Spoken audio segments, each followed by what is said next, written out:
Developing tonight at 10, more water woes in Odessa. The same day the city lifts a boil water notice, we've learned another water line has been busted in the city.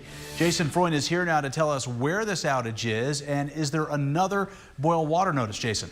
Yes, Alex, there is. 7,500 people are without water as another boil water notice was issued by the city of Odessa.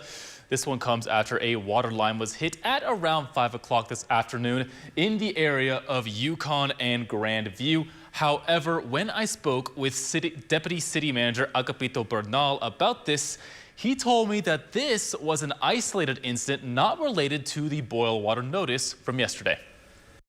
So what was the main cause of this water line break? Well, according to the city, a private contractor who hit the water main line.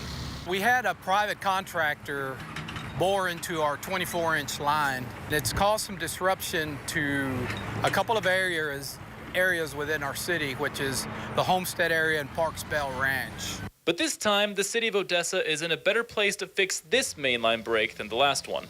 This incident is quite a bit better than what we were facing yesterday. We have newer lines. We've already isolated the line. The material is here. It shouldn't be but digging out a safe hole and putting it back in. That doesn't mean it's an easy job. City workers got out to the affected area as quickly as they could, but it takes some manpower to fit in the new pipes.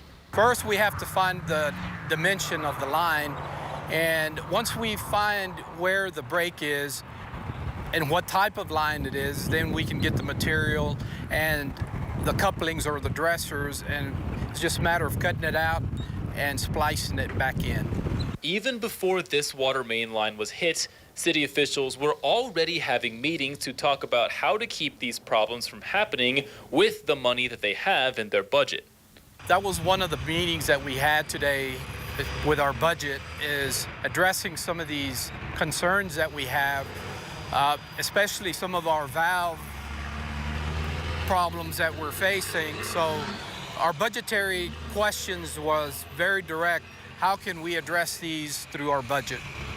But 2 boil water notices in the same week is frustrating to Odessa residents who just want some clean water, which is why Bernal is hoping that this time they can use this as a learning experience to make sure nobody in Odessa has to deal with something like this again. It's always frustrating when the citizens are affected by these types of disruption. So that's number 1 priority. Let's get them back up. Let's do the right thing for our citizens. And then second, let's go back and just rethink the things that happened. Let's take a look at them. What can we do better? What can be avoided? And let's put those things into practice. The city told us that they are hoping to get the water restored by midnight. They also plan on discussing these recent events at tomorrow's city council meeting.